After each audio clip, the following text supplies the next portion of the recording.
वंदे मातरम युवा साथियों, विशेषकर ऐसे युवा साथी जो उच्च शिक्षा यानी कॉलेज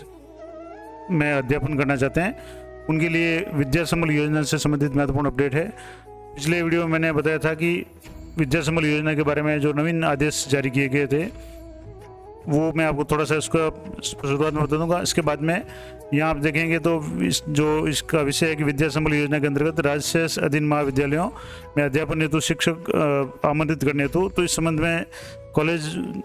शिक्षा में जो भी महाविद्यालय हैं उनमें विद्या संबल योजना के तहत आमंत्रित किए गए हैं। क्या फॉर्म होगा, किस तरह का आदेश होगा, क्या शपथ पत्र देना पड़ेगा, तो वो सारी बात मैं इस वीडियो में बताऊंगा। सबसे पहले आपको बता दूं कि वित्त विभाग का जो भी आदेश था, परिपत्र था दिनांक 7/8/2023 का, और जिसमें विभिन्न विभागों द्वारा संचालित शिक्षण संस्थानों, विद्यालयों, महाविद्यालयों, आवासीय विद्यालयों और छात्रावासों में विशेषज्ञ अनुभवियों को गेस्ट फैकल्टी के रूप में लेने के लिए विद्या संबल योजना के बारे में जो महत्वपूर्ण अपडेट थी, जिसमें कुछ मानदेय संबंधी जो भी इसमें संशोधन किया गया था।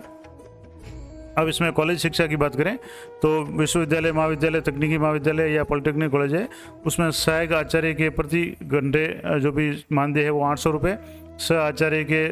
1000 और आचार्य के 1200 रुपये प्रति घंटे, और अधिकतम जो भी साप्ताहिक घंटे है वो 14 घंटे, 13 घंटे और 12 घंटे इस तरीके से है। तो अब इस संबंध में निदेशालय की तरफ से कुछ महत्वपूर्ण जो आदेश जारी हुए वो मैं आपको बता दूं। तो ये जैसे आयुक्तालय कॉलेज शिक्षा राजस्थान जयपुर की तरफ से महत्वपूर्ण अपडेट है। ये समस्त प्राचार्य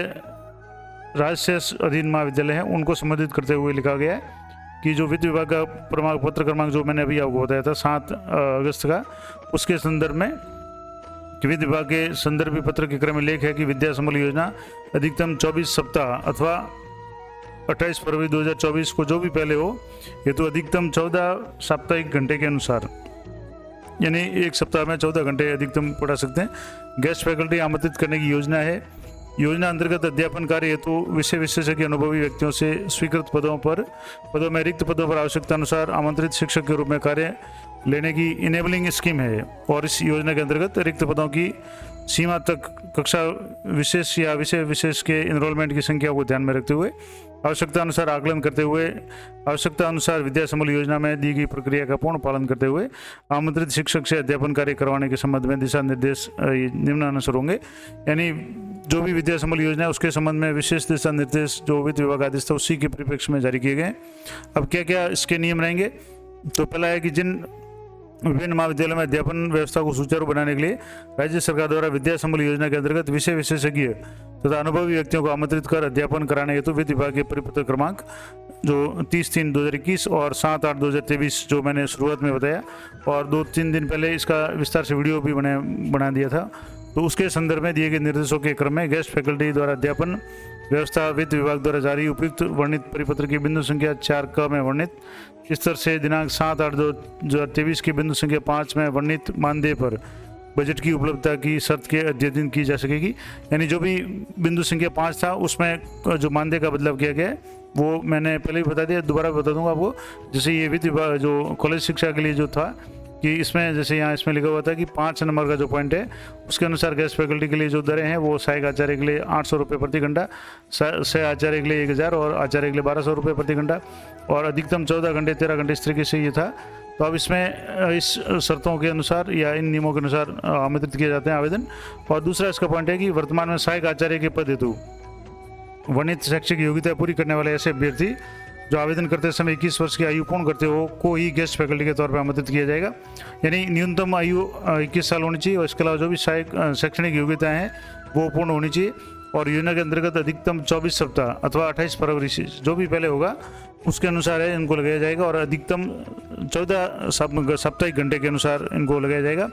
और फैकल्टी के रूप में प्रति कालांश के आधार पर अध्यापन करवाया जाएगा।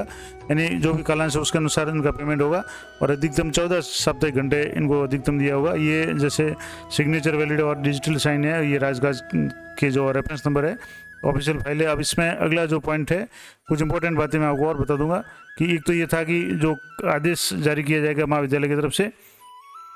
वो या कॉलेज की तरफ से जो विज्ञप्ति जारी की जाएगी उसमें यहाँ कॉलेज का नाम होगा प्राचार्य राज्य से अधीन महाविद्यालय का नाम आ जाएगा, और जो भी महाविद्यालय का नाम पता है। और उसके बाद इसका विषय है कि विद्या संबल योजना अंतर्गत अधिकतम 24 सप्ताह या 28 फरवरी 2024 जो भी पहले हो उसके लिए अधिकतम 14 साप्ताहिक घंटे के अनुसार गेस्ट फैकल्टी के रूप में प्रति कालांश के आधार पर अध्यापन करने हेतु आमंत्रित करने बाबत ये जो लेटर है ये कॉलेज वाले लेटर निकालेंगे, और जिसका संदर्भ है वो आयुक्तालय का जो भी लेटर है। और इसके अनुसार जो शर्तें क्या रहेगी कि उपयुक्त विषय अंतर्गत संदर्भित पत्र के क्रम में आपको सूचित किया जाता है कि विद्या संबल योजना के अंतर्गत राजशेष अधीन महाविद्यालय, जो भी महाविद्यालय उसका नाम आ जाएगा, में विषय, जो भी विषय जिस विषय के पद खाली है, और प्रति कालांश मानदेय 800 रुपये पर अधिकतम 24 सप्ताह या 28 फरवरी 2024 जो भी पहले हो, और अधिकतम 14 साप्ताहिक घंटे के अनुसार अध्यापन हेतु दिनांक इतने से इतने तक जो भी कॉलेज है वो तारीख दे देगा। उस तारीख के मध्य उपस्थित होकर महाविद्यालय में अपने मूल दस्तावेजों की जांच कराएं और निर्धारित प्रारूप में शपथ पत्र 100 रुपये का जो स्टाम्प पेपर है नोटरी से सत्यापित किया हुआ, ये देने के बाद में अगर आपका उसमें सिलेक्शन हो जाता है तो अध्यापन कार्य प्रारंभ किया जाना सुनिश्चित करें। और उक्त दिनांक तक उपस्थित नहीं होने पर आमंत्रण स्वतः निरस्त माना जाएगा और साथ ही समस्त दस्तावेज सही पाए जाने की स्थिति में ही आमंत्रण मान्य होगा। तो दोनों बातें हैं कि एक तो अगर आप निश्चित समय तक जवाब नहीं देते हैं तो भी आपका आवेदन निरस्त हो जाएगा, और दस्तावेज है वो सही होने चाहिए। तो ये जो लेटर है वो महाविद्यालय आपको, अगर आप आवेदन करेंगे तो उसके बाद में अगर सीटें रिक्त होगी या जो भी आप पात्रता रखते होंगे तो आपको इस तरह का लेटर आएगा जिसमें 800 रुपये प्रति कालांश का जो भी मानदेय वगैरह वो दिया होगा। तो एक तो ये जो प्राचार्य की तरफ से लेटर जारी होगा, दूसरा जो कैंडिडेट है उनको क्या शपथ पत्र देना है उसका भी प्रारूप है। ये प्रारूप में आपको टेलीग्राम चैनल पे पूरा ये PDF पूरी उपलब्ध कर दूँगा, वहाँ से आप डाउनलोड कर सकते हैं। तो इसमें जो शपथ पत्र होगा वो कैसे होगा कि मैं जो भी अभ्यर्थी कैंडिडेट है उनका नाम, श्री श्रीमती जो भी है, पिता पुत्री पत्नी जो भी नाम है, संस्था का नाम, किस संस्था में आप अध्यापन करवाना चाहते हैं, और दिनांक इतने को प्रति कालांश के आधार पर अधिकतम 24 सप्ताह या 28 फरवरी जो भी पहले हो, और अधिकतम 14 घंटे साप्ताहिक के अनुसार गेस्ट फैकल्टी रूप में अध्यापन कार्य तो आमंत्रित किया गया हूँ। यानी जब आपको ये लेटर मिल जाएगा, आमंत्रण लेटर, तब आपको ये शपथ पत्र देना है। और इसमें है कि ये मैंने कि जो भी संस्थान है उसका नाम आ जाएगा और विज्ञापन दिनांक जो भी उसके क्रम में अपना आवेदन प्रस्तुत किया है, और शर्तों को जो भी अच्छी तरह से पढ़ लिया, उन शर्तों के पालन के लिए वचनबद्ध हूँ। और इस तरीके से जो भी इसके जो भी है वो नियम है कि लिखा भी इनके जो भी नियम है उसको मैं पालना करूँगा अच्छी तरह से, और जो भी सूचना दे रहा हूँ वो सत्य है, कोई तथ्य छिपाया नहीं गया है। शैक्षणिक योग्यता जो प्रशैक्षिक योग्यता वगैरह है वो सारी सही है, और इस तरह के अगर मान लो कूट रचित या गलत पाई जाती है तो मुझे निर्मुक्त किया जाए, नहीं हटा दिया जाए। और इस तरीके से ये एक तरह से शपथ पत्र है जो सारी आपको शर्तें हैं वो स्वीकार करनी है, और नीचे यहाँ आपको अपने जो भी शपथ ग्रहता के रूप में यानी अपने को साइन करना है कि मुझे ये जो भी नियम वगैरह है वो सारे पालन करने के लिए मैं बाध्य रहूँगा, पालन करूँगा, और अगर कोई गलती होती है तो मुझे इस पद से हटाया जा सकता है। तो ये तो हो गया जो भी शपथ पत्र। इसका सत्यापन भी खुद ही करना है कि मैं शपथ पत्र बयान करता हूँ कि उपयुक्त वर्णित जो भी बिंदु है 1 से 14 तक के जो भी यहाँ बिंदु दिए हुए थे उन बिंदुओं में, अभी जैसे 12 तक बिंदु है तो उन बिंदुओं में जो भी है मैं अगर गलत पाए जाते हैं तो मुझे इस भविष्य में मतलब जैसे मैंने कोई भी तथ्य छिपाया नहीं है और कोई सूचना या असत्य या असिद्ध होती है तो मुझे मैं स्वयं इसके लिए उत्तरदायी रहूँगा और उसको हटाया भी जा सकेगा। तो ये तो शपथ पत्र कैंडिडेट को देना है। अब ये जो कॉलेज निदेशालय है इसकी तरफ से, ये जो आयुक्तालय की तरफ से कॉलेजों को जो लेटर लिखा गया है उसमें लिखा हुआ है कि प्राचार्य समस्त राजशेष अधीन महाविद्यालय और विषय विद्या संबल योजना के अंतर्गत राजशेष अधीन महाविद्यालय में अध्यापन कार्य तो आमंत्रित गेस्ट फैकल्टी का पैनल तैयार करने हेतु वरीयता के मापदंड, यानी किन किन को वरीयता दी जाएगी, आप जैसे आवेदन करेंगे तो किन को वरीयता दी जाएगी इसके संबंध में कुछ नियम दिए हुए हैं। तो इसमें लिखा हुआ है कि महोदय विद्या संबल योजना के अंतर्गत पैनल तैयार करने हेतु PhD उपाधि धारकों के संबंध में निम्न प्रावधान के अनुसार कार्रवाई की जानी है।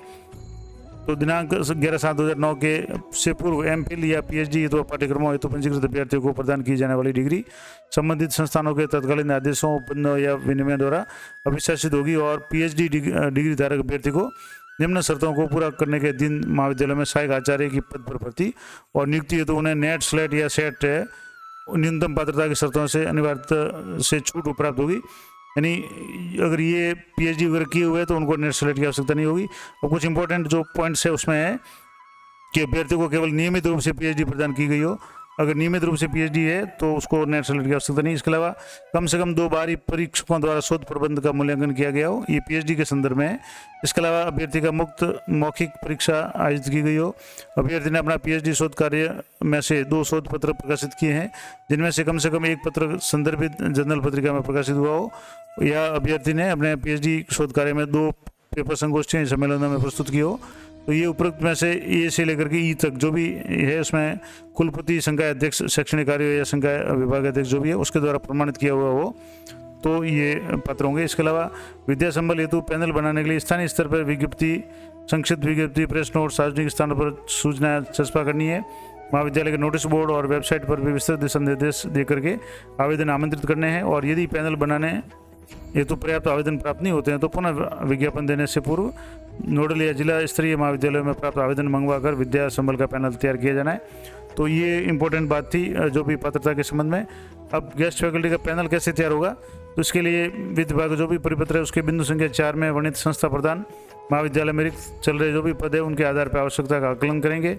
और सार्वजनिक सूचना प्रसारित कर निर्धारित योग्यता रखने वाले जो भी अभ्यर्थी है उनसे आवेदन है वो आमंत्रित करेंगे। और आवेदनों की जांच के बाद में महाविद्यालय स्तर पर जो भी गठित कमेटी होगी वो इसकी जांच करेगी और उसके बाद में पैनल तैयार किया जाएगा, वरीयता सूची तैयार की जाएगी और प्रत्येक संस्था हेतु योग्य अभ्यर्थियों का विषयवार पैनल तैयार किया जाएगा। और एक रिक्ति के विरुद्ध यथासंभव न्यूनतम 3 अभ्यर्थियों का पैनल तैयार किया जाएगा, यानी 3 गुना अभ्यर्थी वो लिए जाएंगे। और उसके बाद में इस योजना के अंतर्गत आमंत्रित शिक्षक के निर्धारित जो भी शपथ पत्र है जो इसमें संलग्न भी किया हुआ है, स्टाम्प करके नोटरी करवाना है, वो भरवा करके लिया जाएगा। और पैनल का अनुमोदन संयुक्त निदेशक एचआरडी की ईमेल से ही किया जाएगा। तो ये जो आदेश थे संयुक्त निदेशक की तरफ से कॉलेज शिक्षा के, और ये भी राजकाज की जो भी फाइल है ऑथेंटिक फाइल है। तो ये पूरी जानकारी विद्या संबल योजना के बारे में थी। अब इसमें बार बार एक शब्द आ रहा है राजशेष अधीन महाविद्यालय, तो इसके बारे में थोड़ी सी मैं आपको जानकारी दे दूं कि राजशेष सोसाइटी के अंदर अधीन जो भी संचालित कॉलेज है उनमें अभी जैसे एक न्यूज़ भी आई थी कि उनमें प्रतिनियुक्ति पर प्राचार्य लगे जाएंगे। तो इसमें राजशेष सोसाइटी का दिन है वो जो भी महाविद्यालय उनके लिए ये विज्ञप्ति है। अन्य जो नॉर्मल महाविद्यालय है उनका जो मामला है वो अलग होगा, उसके लिए अगर प्रत्यक्ष कोई न्यूज़ आएगी तो मैं बता दूंगा। अब जैसे इसमें लिखा हुआ है कि जो भी राजशेष सोसाइटी के अंदर महाविद्यालय है उनके प्राचार्य पद पर कॉलेज शिक्षा में कार्यरत आचार्य को प्रतिनियुक्ति पर लगाया जा सकेगा और मुख्यमंत्री अशोक गहलोत ने इसके लिए आवश्यक स्वीकृति प्रदान की है। और इसके अनुसार कॉलेज शिक्षा के आचार्य को राजशेष सोसाइटी के दिन स्वीकृत प्राचार्य के पद पर प्रतिनियुक्त किया जा सकेगा। अभी जैसे इसमें सहायक आचार्य वगैरह इसकी भी बात की गई है। और वांछित योग्यता रखने वाले आचार्य को प्राथमिकता के आधार पर 3 जिलों में नियुक्ति का विकल्प पत्र देना पड़ेगा और उसके आधार पर निर्धारित 2000 रुपये विशेष पता है वो भी दिया जाएगा। तो ये तो थोड़ी सी जानकारी थी राजशेष सोसाइटी के बारे में। और इसमें लिखा हुआ है कि उल्लेखनीय है कि राजशेष सोसाइटी के अंदर अधीन 294 महाविद्यालय राजकीय महाविद्यालय खोलकर उनमें प्रत्येक में प्राचार्य का पद है वो स्वीकृत किया गया है। तो ये राजशेष के 294 महाविद्यालय है। अगर आप भी इस संबंध में इंटरेस्टेड हैं तो आप अपने जो भी आसपास में कोई महाविद्यालय है वहाँ जाकर के पता करें कि वो राजशेष के अधीन आता है या नहीं आता है और वहाँ कौन कौन सी विषय की या कौन कौन सी पोस्ट रिक्त है वहाँ आप आवेदन कर सकते हैं। और जब भी पैनल बनेगा उसमें अगर आपका नाम आ जाता है तो आपको जो भी शपथ पत्र वो दे करके आपको वहाँ कार्य ग्रहण करना है। तो ये महत्वपूर्ण जानकारी थी विद्या संबल योजना के संबंध में, गेस्ट फैकल्टी के संबंध में। आशा करता हूँ ये जानकारी आपके लिए उपयोगी रहेगी। तो इसी तरह की जानकारी के लिए चैनल पर बने रहें। मिलते हैं नेक्स्ट वीडियो में, तब तक जय हिंद जय भारत।